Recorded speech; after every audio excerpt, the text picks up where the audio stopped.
Sex crimes scare people in a way few other crimes do because they feel personal, unpredictable, and close to home. Keeping tabs on convicted sex offenders give communities some peace of mind that someone's actually watching the problem, not just reacting after harm is done. Today, we'll be discussing a sex offender compliance operation undertaken by the Marshals in East Tennessee. I went along with them. They can be routine, but this one ended in a standoff where the offender had a gun to his head.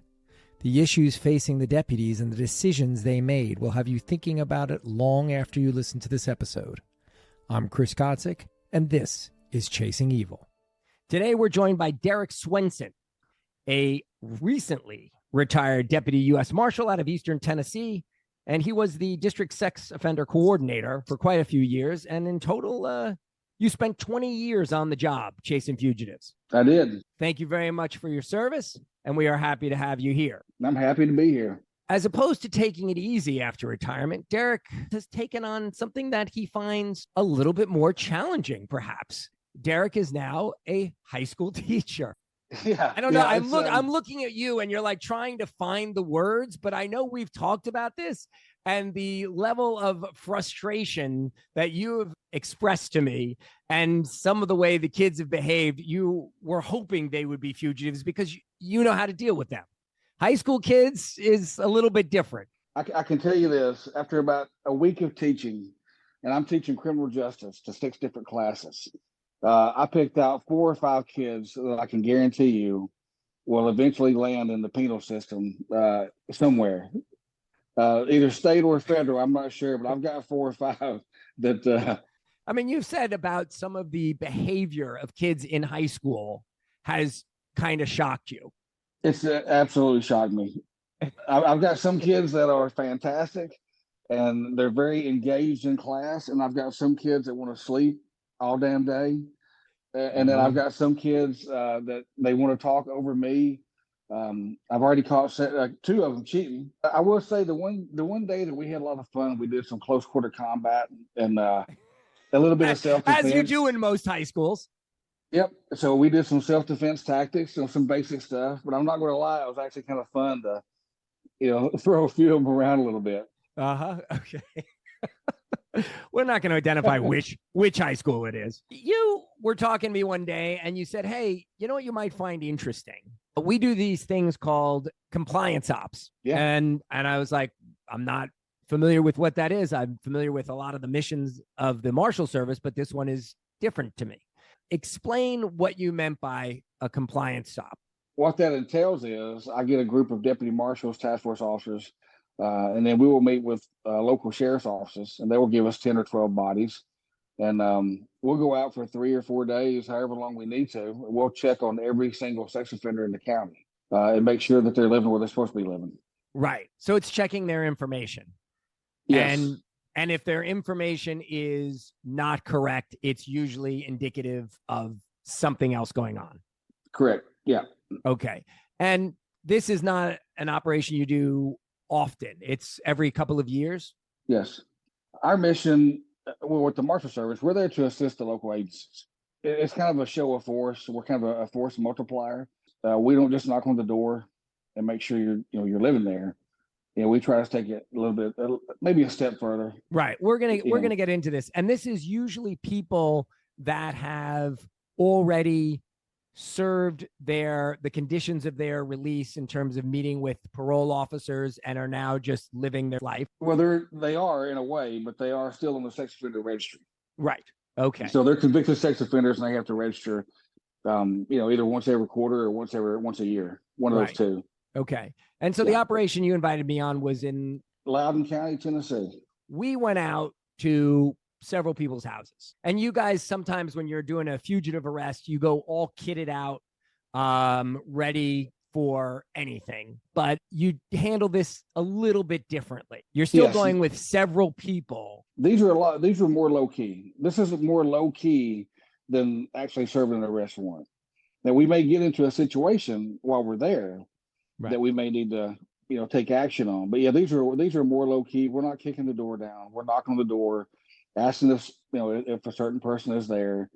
If they're not there, then we're going to try to find out where they're at. Right. where they're working at, that kind of thing. And it takes a while because the first house we went to, I don't know if you remember, the gentleman saw all this law enforcement outside his house, and he wouldn't come to the door. Correct. You're not there, as you say, to break the door down. So you had to coax him through the window to say, hey, you're not in trouble necessarily. Just come talk to us. And you can imagine that with 8 members of law enforcement outside his house, he wasn't so keen to do that. On every operation, it always happens a little bit. But for the most part, most people, they come to the door and they talk to us. Right. Sometimes you go inside the house and check the house. And that is with their permission. There's no warrant involved. Nope. It's 99% of those are with a consent to search form. If you verify this is them, this is their address, and you go in the house, what kinds of things are you looking for? If their crime was against a child, right, and they can't live with children unless they're biological children, we will look for stuff like toys, play toys, something that would involve a child there. So we are looking for that. And this happened multiple occasions where we went in and we found kids in the residence where they're not supposed to be. The majority of them are felons, probably 99% of them are felons. So they can't have weapons, guns. And we've seized hundreds and hundreds of guns, rifles, pistols. Normally we have ATF on standby, so they can come out and seize the guns. I mean, that's their forte. So we kind of leave that. Once we find them, we turn them over to them if we can, if they're available. Drugs, drug paraphernalia. I mean, we found indoor marijuana grows. We found it's. And this is after people have let you in their house voluntarily. Yeah, it is really amazing that we ask to come in to talk to them. We have a form that we fill out. Right. So we ask if we can come in and talk to them, and 9 out of 10 will say, "Yeah, come on in." And then while we're talking to them, the sheriff's office is usually the lead investigator for these. We're there as a backup, and they will ask them for consent to search, and probably 75% will say yes, it's fine, you can search. I was with you on one house, and you found not a grow house, but you found a moonshine still. Yes, yeah, sure did. Which is not something you find often, and yet you guys weren't completely surprised in Eastern Tennessee to find a moonshine still. No, I think the thing that surprised us the most was the size of it. Right. I mean, this is not one that you buy, online and solder it together. This was a complete homemade moonshine still that looked like it was capable of producing several gallons at a time. But yeah, that was the first. Yeah, the moonshine still was the first for us. We're talking about it like it's a regular compliance operation, but the people that you're checking on have done some heinous things. Yeah. And how often do you know what crimes they had committed, and how often does that inform your choices on how you're going to approach them? At every house that we go to, we know exactly what their sex offense was. So we pull, the TBI always works with us on these. Tennessee Bureau of Investigation. Yes, the Tennessee Bureau of Investigation always works with us, and they put together packages for us, which, that's invaluable for us because that saves us so much time. Plus, their analysts are so good at what they do that it just helps us out tremendously. We may not know their entire criminal history, but we absolutely know what sex offenses that they were convicted of, whether it was against a child or whether it was against an adult. And there's a big difference in those. Right. And how do they usually treat you all when you come to the door? Are they belligerent or are they cooperative? I want to say it's probably 50-50. We've had a lot that we go through. We start talking to them. They get really pissed off at us. Want to know why we're out there because it's embarrassing because their neighbors are seeing, 6 people out there at the front door and a couple around the back. And so some of them get really pissed off at us that we're there. And it's embarrassing to them. But, they're on a public registry. So we don't really care if it embarrasses them or not. Right. Because they are on a public registry, sex offender registry, and if their neighbors were smart, they'd be checking that. Right. Well, we went to one trailer that was set right back from a nice big pond, and there was all this children's play equipment outside, and you guys were like, okay, this is a red flag on many levels. Are the children of the neighborhood coming down here? I mean, is this a gathering, gathering spot? So he wasn't home, but you guys then started to knock on everyone's doors, trying to piece together who uses this play equipment. Yes, and anyway, it kind of find out. I guess he did have a couple of kids there that were his, but that was like the neighborhood hangout at the pond. That's where a lot of the kids came to go fishing. They would all hang out down there around the pond. So yeah, that's definitely a concern. If you're a sex offender and your crimes against children and you're letting your kids go down there and play at a pond that's in this guy's backyard. Mm-hmm. And that is something that I have checked only because I found out about it. Any neighborhood I was moving into when I had children living with me was to look at the sex registry. And there are some areas, like if you look in New York City, the number of people listed will astound you within a 2-block radius of where you live, because there's such a high concentration of people. But I did notice, and I thought it was interesting, that a lot of these sex offenders know each other and live around each other. Yes. Why is that? Well, there's a certain radius. In Tennessee, we've got a lot of churches here. There's a lot of daycares in churches. There's elementary schools like everywhere else. There's certain zones that they can live in. If your crime was against a child, there's only certain zones you can live in. So whenever you register with the county or the city, then you have to make sure that you're in a safe zone. You're in a good zone. So in a lot of places, there's not many good places to live because there's so many daycares and churches with daycares. Mm-hmm. So you're kind of limited. You can't just move into any neighborhood if you're a sex offender. Right. And there was one guy's house we went to. Remember, I guess he was living with his parents. And his parents said, "Oh, yeah, he just moved in here about a week ago." And you're like, "Yeah, but his address is not listed as this address." And then you come to find out by talking to some of the neighbors that his car, and he's been living there for, I guess, a better part of 8 months. Yes, is that the one that we set surveillance on for a long time? Yep. We sat surveillance, and sitting surveillance with Derrick and his former partner Paulie is an experience. It's never a dull moment. It is never a dull moment. You got a redneck, and then you've got a New Jerseyan. So, well, you're like a redneck who likes to talk about fishing, and he's playing Magic the Gathering. So to hear you two talk about some common ground, which you can't seem to find, is pretty entertaining. Anytime I get to work with Paulie, it's entertaining. What was the end of that story? Where was he? He had been living there, and I think late that night or early the next morning, like at 2 or 3 o'clock in the morning, a patrol officer saw that car there at the house, and they arrested him probably at 2 o'clock in the morning. Right. So yeah, he did get arrested for staying there. And one of the guys on the list is the guy we're going to really concentrate on today a little bit, Douglas Robinson. Yes. And Douglas Robinson was on your list, as so many people was. TBI did a packet on him. There were several teams working this operation. One team went to Douglas Robinson's house. Do we know what his crime was initially? He had 2. So Douglas Robinson was a 2-time sex offender.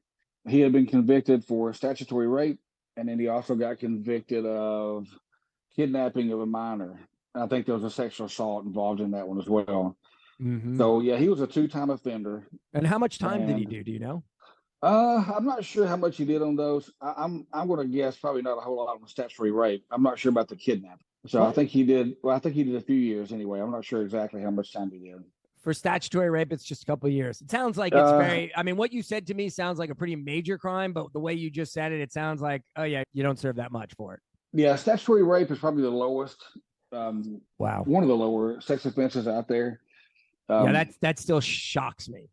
Yeah, it's still a felony, but it's one of the lower classes out there. So he probably didn't do a whole lot of time on the statutory rape. Mm-hmm.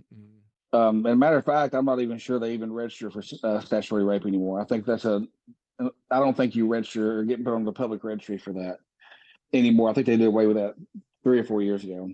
Okay. I'm not even going to ask the why, because I know that's made by A whole different set of people.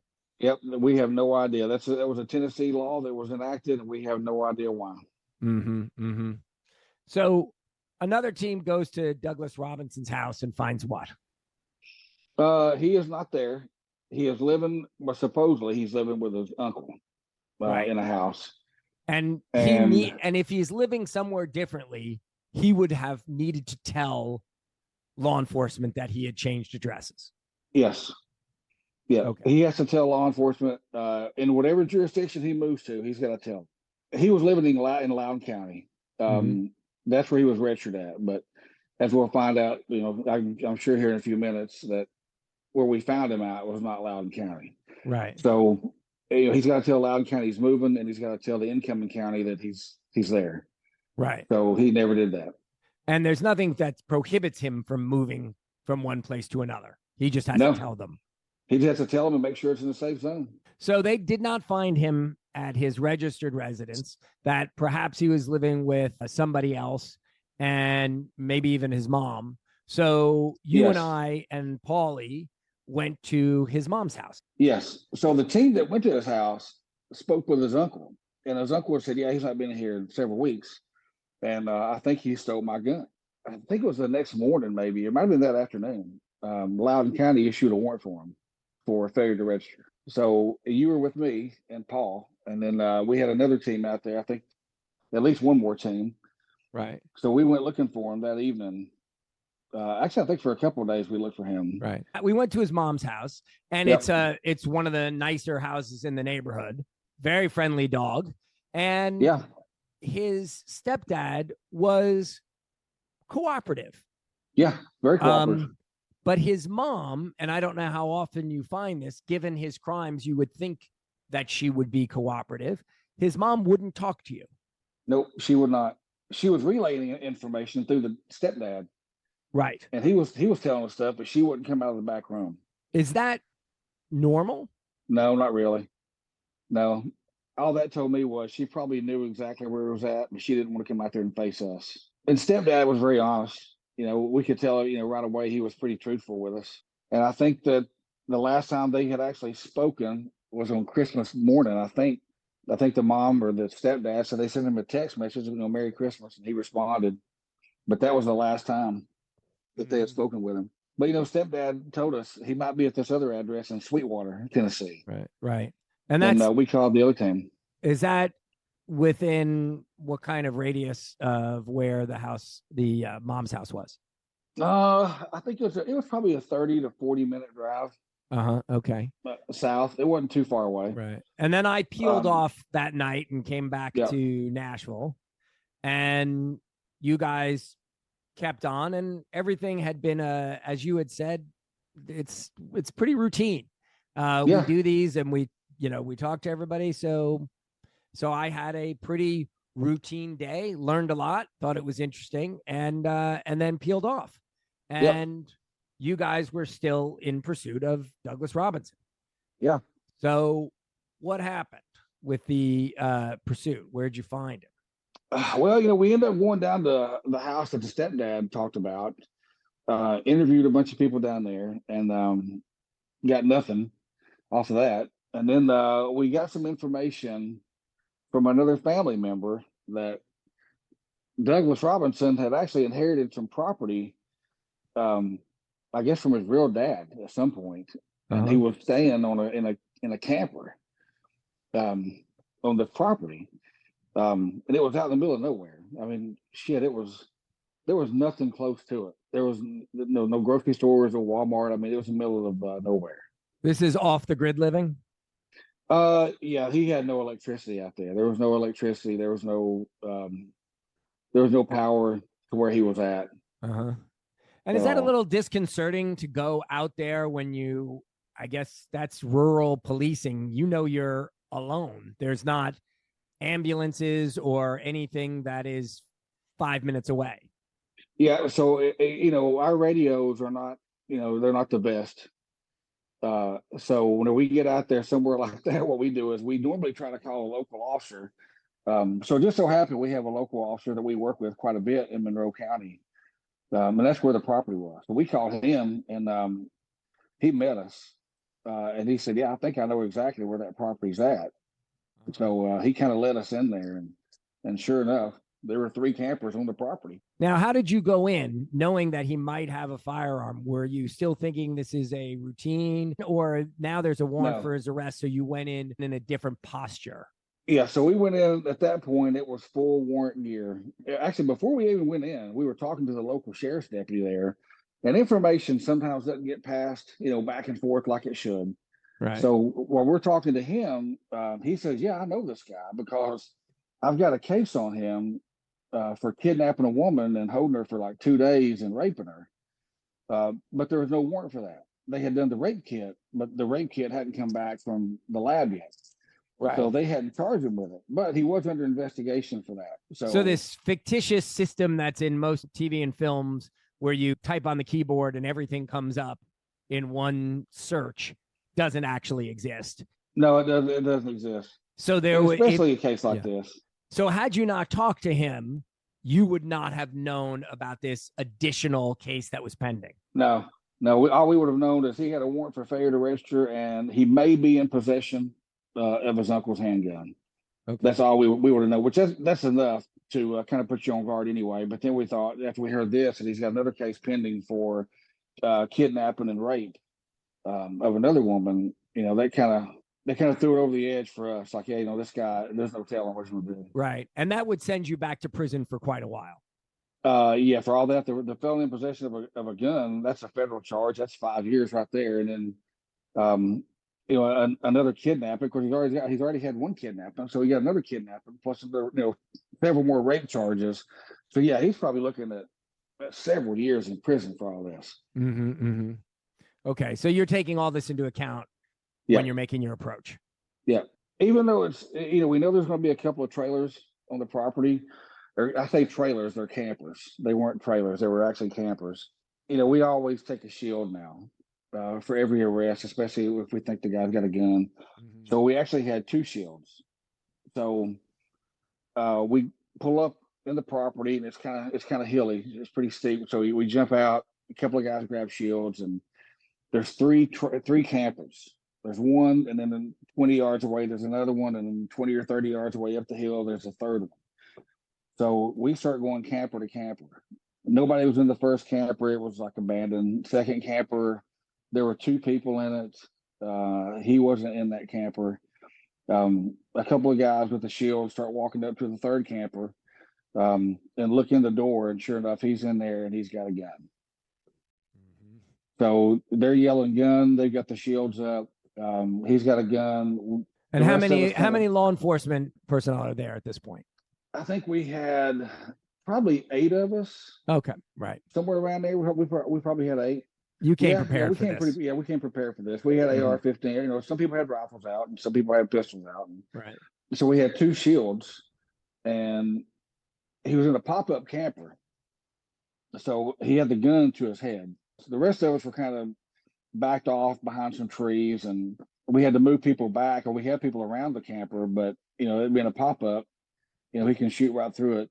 And if somebody's not taking any kind of cover, then plus we couldn't see him. The guys at the front with the shields, they could see him, but we couldn't see what was going on. We could just hear it. I mean, we were probably 15 feet away. We weren't very far away. Right. But they were trying to talk him down. Right. And put the gun down. I guess it was some point during all this. I mean, it went on for quite a while, and we talked about it later. So at this point, I want to turn away from the story for a second. I want you to think about what law enforcement is facing. They go into a trailer. They find the guy that they're looking for. They have a warrant for his arrest, and he has a gun to his head. So right now we're going to turn to Derek Unterwagner, who is an assistant chief inspector at the Marshal Service Training Division at the Center of Excellence for Officer Safety and Wellness.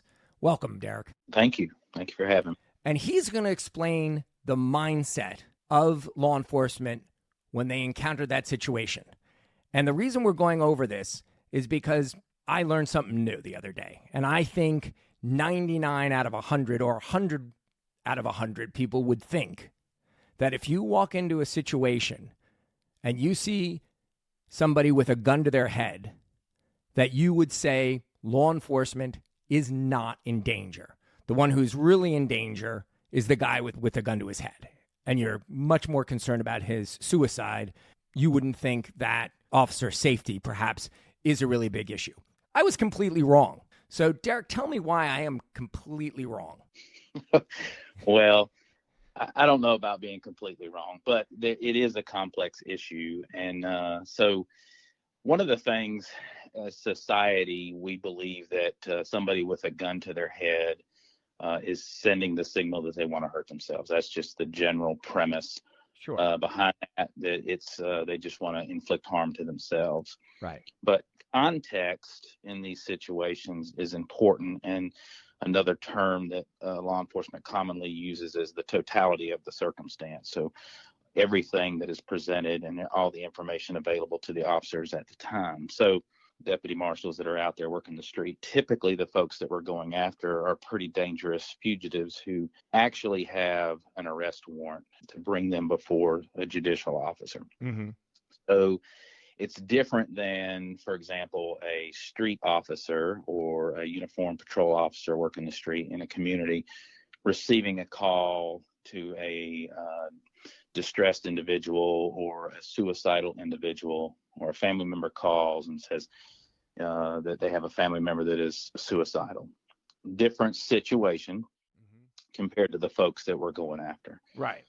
One of the things that we try to make sure that officers understand in training is action is faster than reaction. The world that law enforcement operates in is really quarters of seconds. When we talk about action and reaction, the other thing we have to think about is intent in this particular situation. So when somebody has a gun to their head, we don't truly know the intent of the individual. It sends a signal that this person is distressed in some way or wants to inflict harm to themselves. But I mean, to be honest with you, I wouldn't have thought anything else. Correct, right? So we truly don't know. So now think of a situation that these deputies are encountering an individual that's wanted for some sort of crime. They actually have a warrant for their arrest. Typically within a structure, especially a trailer like that, there's not going to be cover. Oftentimes we have portable cover that we do bring with us, which are ballistic shields. Right.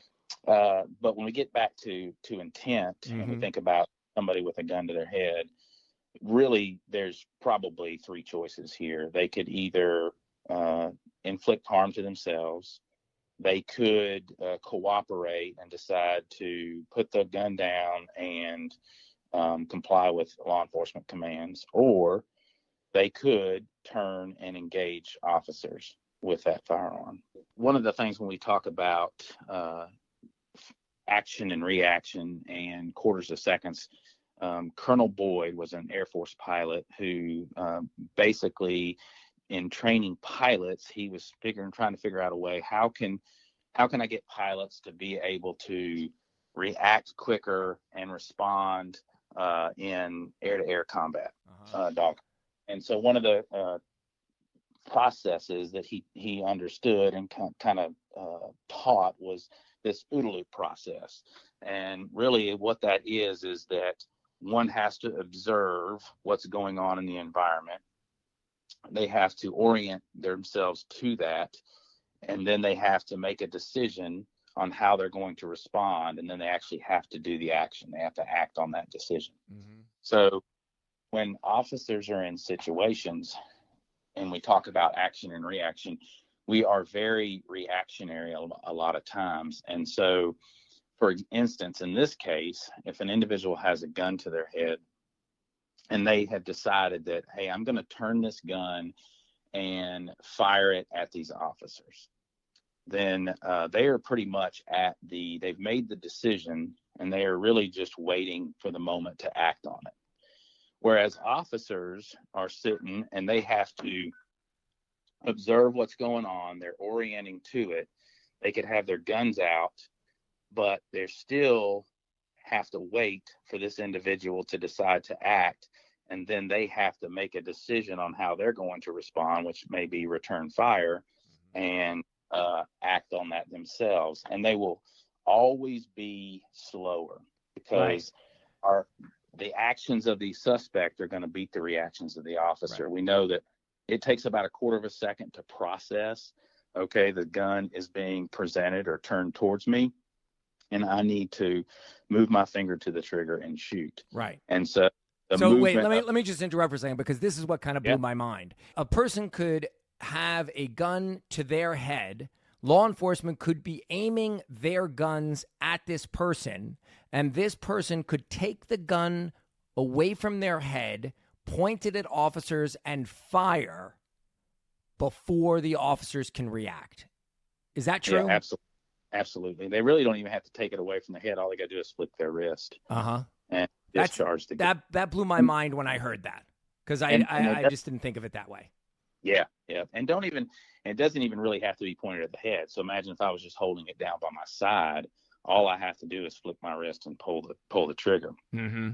But we know, and there's plenty of studies and there's plenty of video out there, and where an individual can take a firearm hanging down, holding it down by their side, raise it up, press the trigger, fire a round off before officers who have guns pointed at that individual can return fire. And that's scientifically proven. That's not theorizing. Correct. It is scientifically proven. So when you think about action and reaction, just imagine one of the a simple thing to think about is the brake light theory. So imagine driving down the road, and then all of a sudden the brake lights in front of you come on. Your subconscious response is to take your foot off the gas and move it to the brake. You really have trained that to a certain point to where all I got to do is move my foot from the gas pedal to the brake pedal. So you've already, as soon as you observe the brake lights, you already know a decision and you know what you have to do. But that still takes time. And we know that through studies with accidents and everything on how long and distances from cars, that how fast distances can close. And so it's very similar. It's just mental processing time, where our brains have to orient to what's happening. And then we have to say, okay, based off what's going on, this is what we probably should do. And we still have to do the motor function of the action, which is moving the finger from the frame of the weapon to the actual trigger. And that takes time. So there's studies. For Science Institute, for example, is a company that's organization that does many peer-reviewed scientific studies just on human performance and use of force. And so we're just trying to train officers that we always want to try to put ourselves in better positions. We certainly want to make sure that we're using technology and equipment to our advantage, but it is difficult to determine intent and react. We're never going to be able to react faster than their actions. So the idea of getting into a room and talking somebody down or bringing somebody else in, that's something more of what we see in the movies. In reality, you can't take that chance, and you train not to take that chance. Is that an accurate statement? No, I wouldn't say it's accurate. I Okay. said that what you would really have to consider is time, distance, and space, the totality of the circumstances, the context of everything. So there may be opportunities where we're able to bring cover, we're able to be back out of a structure, maybe with distance that we have, we can try to negotiate with an individual.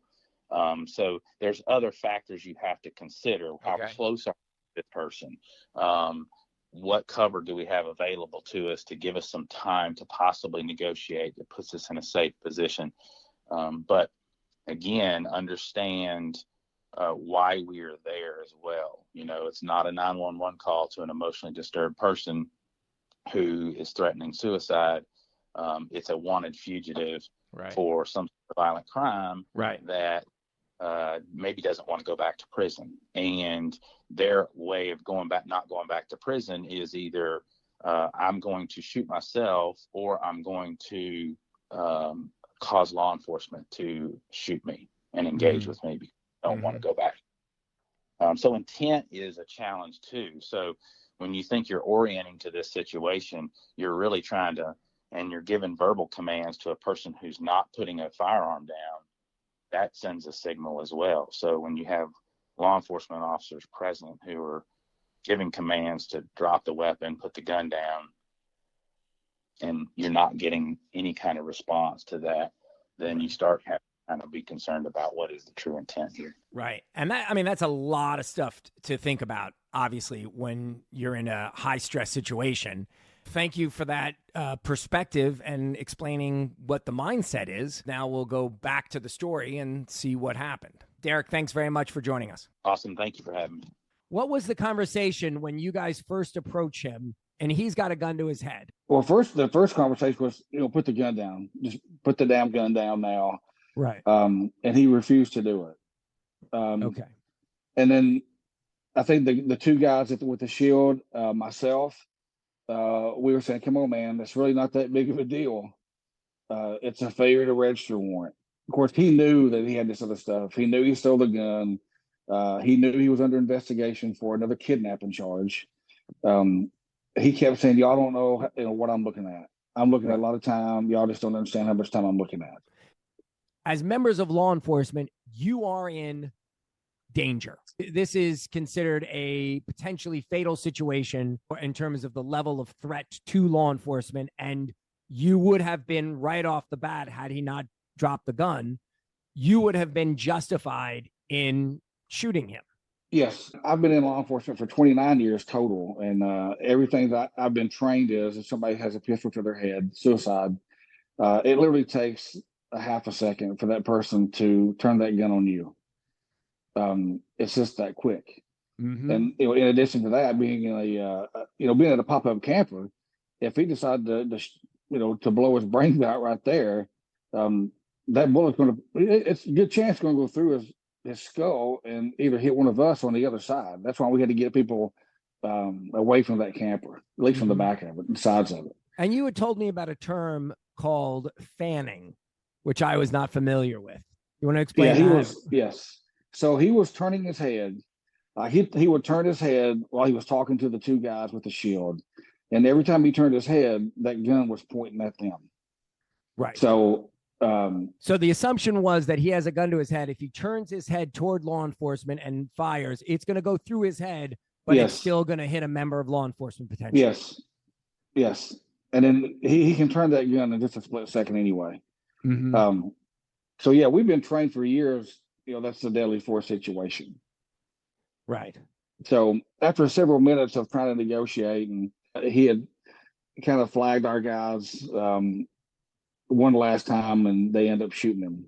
So the two guys with the shield, they each shot one time. It's kind of weird. Both bullets hit him in the chin. He dropped the gun, slumped over. They backed away.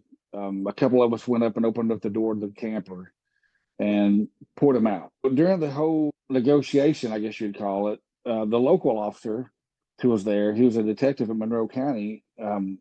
We had him go ahead and call the ambulance service and say, hey, this is probably not going to end well. So if you can get an ambulance out here, like on standby, so we're not waiting 30 minutes if something does go bad, which that helped out. That probably saved the guy's life, actually. So we cuffed him, and somebody took the gun. I can't remember who even took it. Somebody took the gun. EMTs were right there. Thank goodness. So they came up the hill, threw him on a gurney real quick, and took off. Right. And how many feet were they from him with the shields? Probably 4 feet, 5 feet. Right. So even if they wanted to, it would have been hard for them to extract themselves with the shield from that and not expose themselves. Especially leaving somebody in a pop-up camper like that, because we can't see in it. There's only one vantage point. They have the only vantage point. Right. So once they back out, we don't know if he's on which end of the camper he's at. It's completely dark. Right. Like looking into it. But yeah, that part actually happened very, very quickly. But it seemed like the negotiations leading up from the time that they saw the gun till the time the shots were fired, it was really it seemed like it took forever. Right. And there was obviously an investigation into the shooting. Yes. And has that concluded? Yeah, that's already been concluded. Yes. That was considered a righteous shooting, so to speak. Yes, absolutely. Derrick, what do you think about what Derrick Unterwagner had to say about that? I agree 100%. I can Monday morning quarterback any case ever out there. Whenever you're out there and it actually happens to you, it's completely different of what you're going to actually do. And I did hear a few people say, "Why didn't y'all shoot sooner?" He had a gun to his head. Well, you weren't there. And these guys felt, we talked about, we debriefed after it was over, and they said they felt very comfortable behind the shield, and they were want to try to talk the guy down. Me personally, I don't think there's anything wrong with it. Now, had there not been a shield there, they would have probably shot him within 2 seconds. Right. But having two shields there, they felt comfortable. So it's that kind of stuff. It'll almost make you mad when you hear people kind of question it, and they weren't there. They don't know the emotions that go through it. There was the weird thing is they kind of just send you home. You go home. Like, being a single guy, I came home to an empty house. My daughter's in school, so I had to text her and say, "Hey, you're going to probably hear about a shooting down in Sweetwater." That was my team, but everybody's okay, just in case you hear it. Right. Had to text my parents, had to let them know. So it's really odd after it's all over, because I came home and I took my dog for a walk. I went down to the river for like 2 hours, just hung out with my black lab, and yeah, it's a strange feeling. And I'll say this, we normally, on a compliance off, we'll normally take about 15% to jail. Right. On every compliance op. The number is, it's almost every op, it's about 15% that are out of compliance. And you think to yourself, how in the world can you be out of compliance? You know the rules, you've been on for 20 years, but if for some reason these guys will be out of compliance, they'll have email addresses they shouldn't have. They'll have internet if they're not supposed to have internet. They don't tell people they're moving. They've got guns, they got ammo. That's absolutely crazy, the percentage of people you take to jail on a compliance op. And then a lot of them get pissed, about us being there. Checking their house, they're talking to them. I love them. I think that's one of the best things we've ever done. Wow, what a way to end your 20-year career at the Marshal Service. Derrick Swenson, Deputy U.S. Marshal out of Eastern Tennessee, recently retired. He was also the District Sex Offender Coordinator. Thank you very much for coming on and sharing your story. Really appreciate it. Hey, it was fun. Let's do it again. Yeah, we have some other ones that we're discussing. Hey, if you like what you hear, give Chris a 5-star review and come back. Listen to the deputy. And finally, Chasing Evil is produced with the cooperation of the U.S. Marshal Service. It contains interviews with current and retired employees, as well as other persons. Opinions, positions, and views expressed by any of them may not reflect the official views, positions, or policies of the United States Marshal Service. Stay safe, everyone.